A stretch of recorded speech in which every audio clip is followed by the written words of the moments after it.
Pwede po ba naming malaman, sir, ano po yung nature, no, nung negosyo po ng inyong employer? Ano po sir, construction po. Ano po yung mga trabaho na inihahandog po ninyo para dito sa kumpanya po ninyo? Isa po kong foreman architectural yung position ko po sa company. Then siyempre po sir, ginagampanan yung trabaho bilang isang foreman. Nag-ano po sa mga tao, nag-assist kung anong mga priority na trabaho galing sa supervisor ko, yun po yung sinusunod ko. Alright. So ginagampanan po ninyo lahat ng mga obligasyon ninyo as a foreman? Yes po sir. Okay. Yung mga iba po, no, aside from foreman, si Sir Arnulfo, sina Sir Jomar, ano naman po yung posisyon nila sa kumpanya? Early haling po, sir. Okay. So, bali ako po, sir, yung admin timekeeper. Timekeeper. Yes, sir. Okay. Yung iba po dito, ano po yung mga posisyon? Meron Iba, sa sir, finance, engineer, meron accounting. din, mga engineer.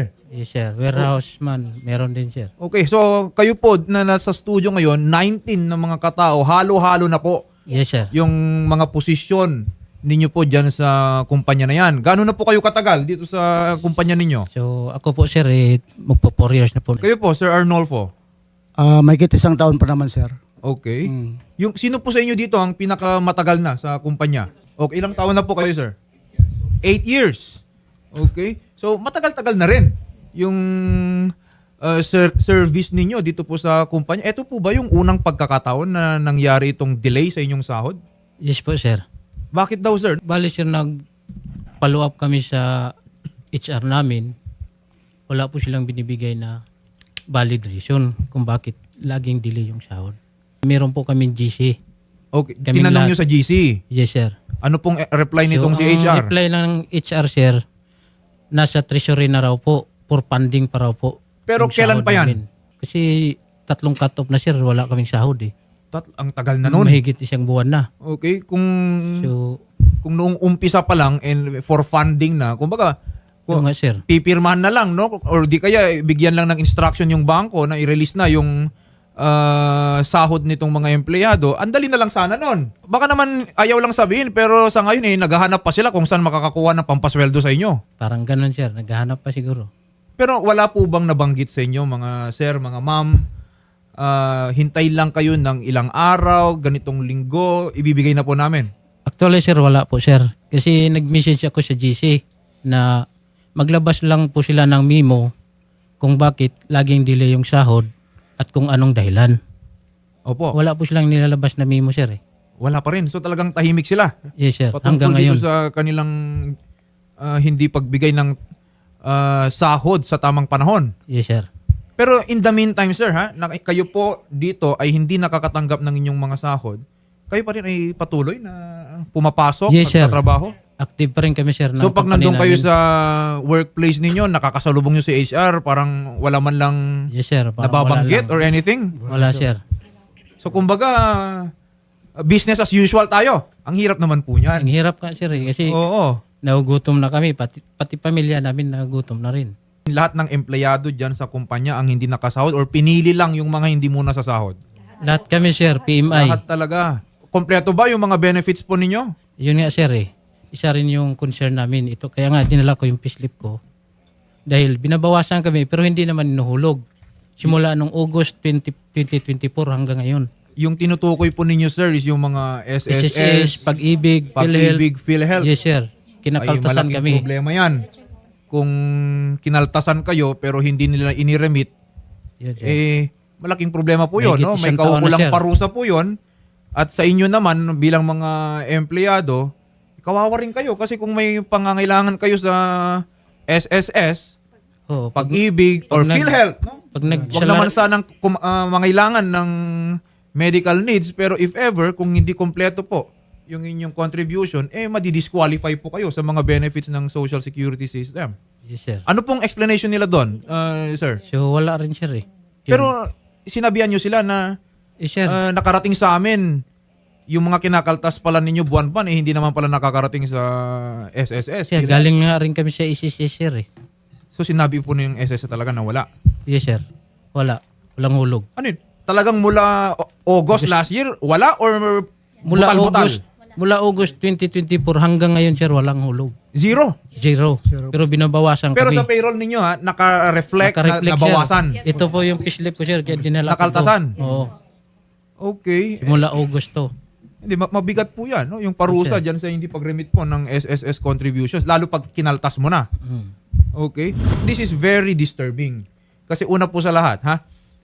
Hindi po obligasyon ng empleyado, okay, na maghintay ng sweldo na kanyang napagpaguran na. Okay? Karapatan nyo na yun eh. Pag naitrabaho nyo na at dumating na yung panahon na ikaw dapat ay magsweldo, yung sweldo na yan ay karapatan mo na. Dapat hindi mo na yan hinihintay. Okay? Kusa nang dumarating yan. Bakit? Napagtrabahuan mo na eh. Okay? Kung hindi yan dumating, ibig sabihin, ikaw ay pinagkaitan na ng iyong karapatan.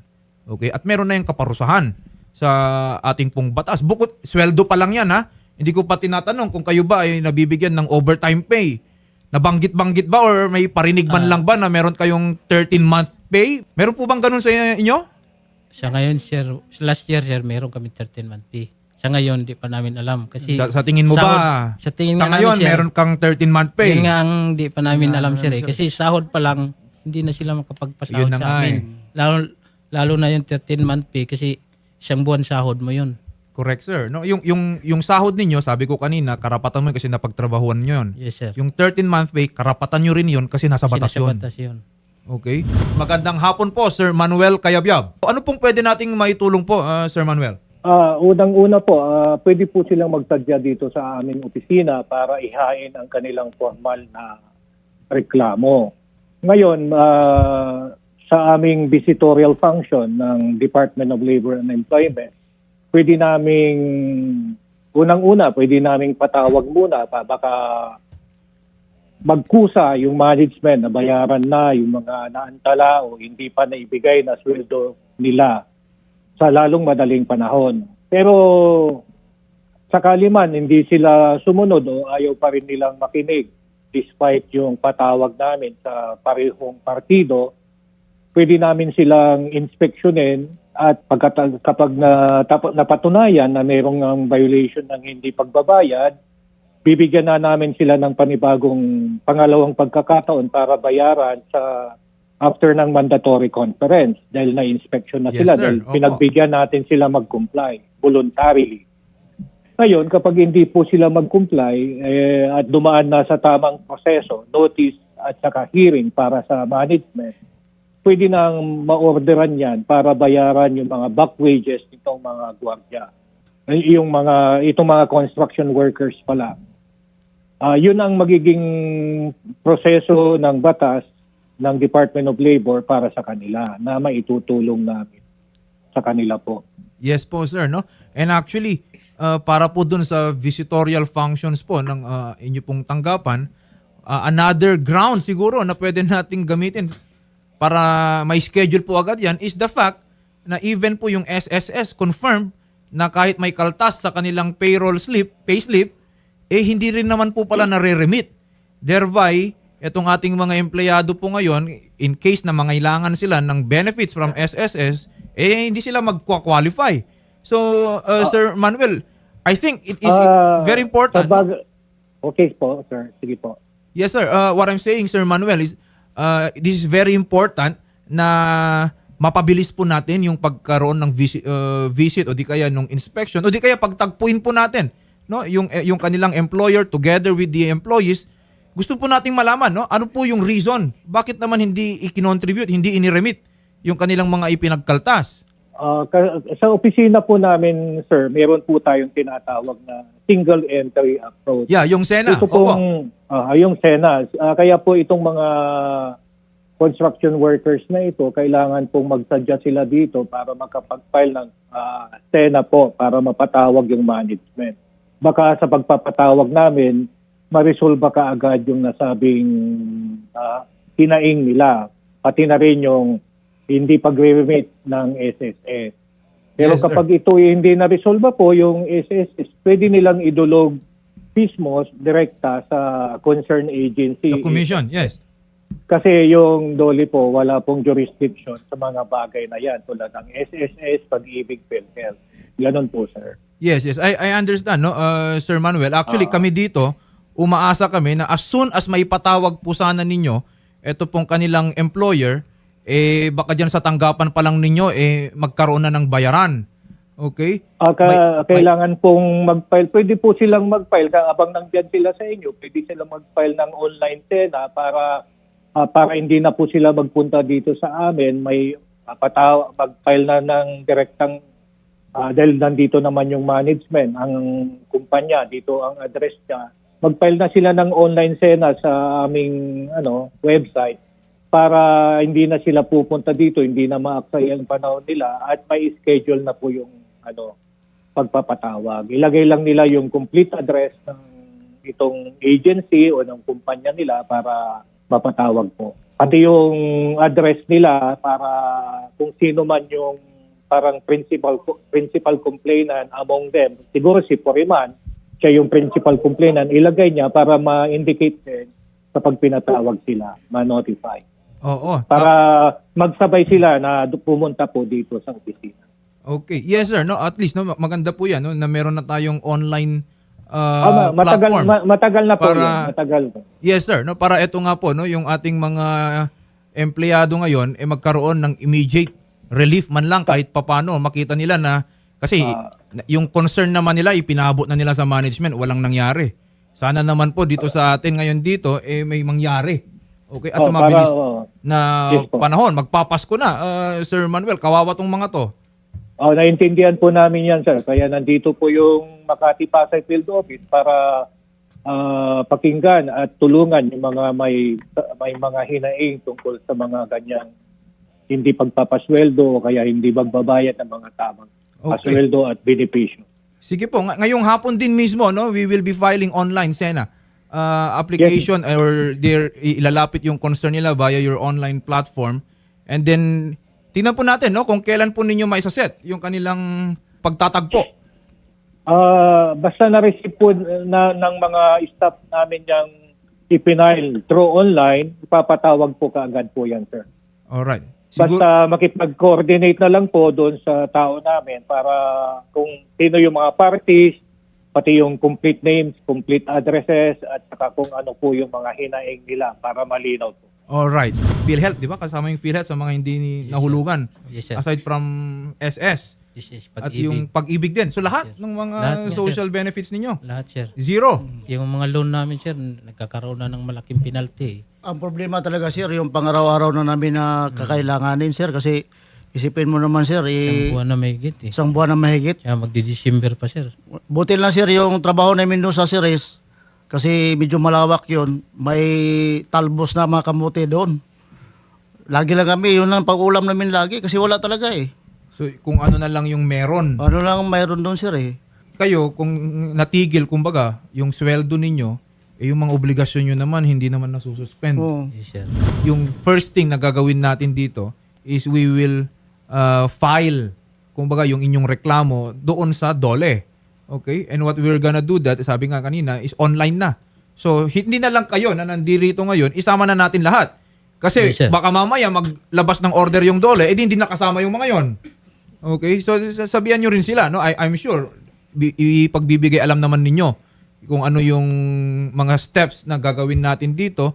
Pero ako we are hoping na sana naman yung employer ninyo, tuloy-tuloy naman yung trabaho ninyo. Hindi na lang away. Okay? Yung tipong pagtanaw na lang, Shari, na kung wala tong mga trabahador ko, anong meron ako? Okay? Magandang hapon po, Sir Raymond. Nakarating na po ba sa inyo, Sir Raymond, tong hinaing ni na Sir Arnolfo Katage at kanilang mga kasamahan? Yes, sir. Napakinggan ko po, no, yung diskurso kanina po. And while listening to it po, talagang in violation po yan sa ating implementing rules and regulations na atin sa Universal Healthcare Law. And kasi malinaw po yan that that's an offense against that's an offense of the employer, no? Yes, sir. And makikita po natin that's a failure or refusal to pay the premium contributions of the employees or to deduct the contributions. And that's pwede pong makasuhan po yung ating employer dyan.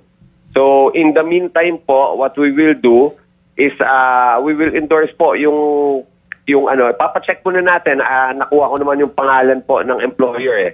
Pwede natin ipacheck yan sa record kung updated ba yung kanilang payment. Kung nakita na hindi updated yung kanilang payment, that would be the time na pwede po nating sulatan or tawagan to call their attention to update their premium contribution. Pero kung hindi, yan na po yung susulatan na po sila ng ating legal office po. Yes. Oo. Pero Sir Raymond, tama po ba ang pagkakaalala ko na itong ating mga empleyado ngayon, dahil hindi nga na-remit po sa inyong tanggapan yung mga ikinaltas mula sa kanilang mga sahod, in the event na kakailanganin po nila na may mag-claim sa PhilHealth, sila po ba ay magka-qualify? Yes. Yes, attorney, they will still be able to claim or to avail of the PhilHealth benefits even without proper payment premium contribution, because may kasalanan talaga rito. It's not them, it's not the employees, pero yung employer. So, as to the availment ng PhilHealth benefits, mapapakinabangan pa rin ng empleyado. Subalit, hahabulin natin yung employer. Yes, At yes. babayaran niya po na more than double or triple pa na binayaran ng PhilHealth yung availment ng claims ng mga employees. Talagang mananagot po dito yung employer. Lalong-lalo na kung ganong sitwasyon na nangyari, nakita po during the time of the confinement of the employee, nakita na walang tamang kulog ng premium contribution, lalong mananagot si employer. Mas mabigat pa ho yung kanyang penalty. Pero as to the availment of PhilHealth benefits, huwag po mag-alala si employee. Hindi niyo po kasalanan yan. Kasalanan yan ng inyong employer, kaya kayo po ay makaka-avail pa rin po ng PhilHealth benefit. Ayan, at least no, mabuti naman po no, napanatag kahit papaano po ang ating mga empleyado. Umaasa po kami, Sir Raymond Acoba, na matignan po natin, no, ma-actionan po natin itong non-remittance or non-payment dun sa contribution po ng ating mga empleyado. Maraming salamat po, Sir Raymond Acoba ng PhilHealth Head Public Affairs Office. Okay, maraming salamat din po at magandang hapon po. Ganun po ang gagawin natin, ha. Kasama po ang mga team po ni Senator Raffy. We will file immediately po yung concern po ninyo dito sa DOLE at yung mga sa SS, sa PhilHealth at sa Pag-ibig para matignan po natin kagad-agad. Ito pong inyong sitwasyon.